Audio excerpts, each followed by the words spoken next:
Аслан Чүйдүн Москва районундагы мектептердин биринде 1-класста окуйт. Ата-энеси аны өзү сыяктуу майып балдардын интернатына эмес, кадимки мектепте окутууну чечкен. Апасы Роза күн сайын колунан жетелеп, кээде уулоо баскандан кыйналып кетсе көтөрүп алып келет. Часто у меня опускались руки. Мен эч өкүнбөйм. Баланы мазакташат деп коркушту эле. Бирок кандай мамилени байкаган жокмун. Башка балдардын менин уулума жасаган жакшы мамилесин көрүп, өзүм да ишенимдүүрөөк болуп калдым. Баламды атайын бала бакча, атайын мектепке берүүгө мен башынан эле каршы болуп келгем. Себеби кичинесинде реабилитациялык борборго жатканбыз. Ал жерде билесиздер, мындан да оор балдар бар. Уулум жакшы болмок түгүл, 1,5 ай ичинде мурдагынан да начар басып, оорулуп кеткен. Он на улучшение не шел, он равнялся им.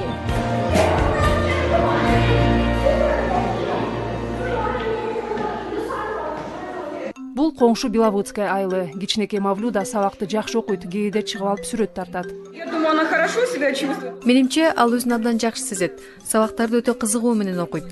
Мына 3-чейректе өтүп жатабыз. Бир да жолу сабакты калтырган жок. Албетте, мындай балдардын мүмкүнчүлүгүн эске алып, бир аз башкачараак, жеңилирээк окутканга аракет кылабыз. Приходит, работает, занимается. Башында бир эметкенбиз, балким үйүндө эле окусакпы депчи.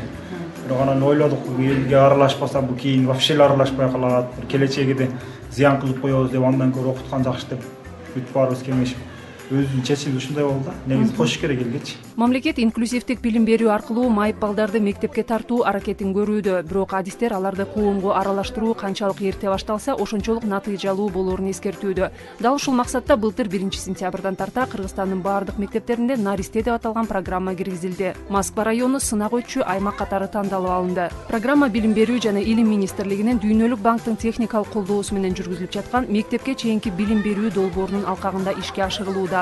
Ал эми аны жайылтуу, элге маалымат берүү жагынан Роза Утунбаеванын демилгеси эл аралык коомдук фонду жардам берүүдө.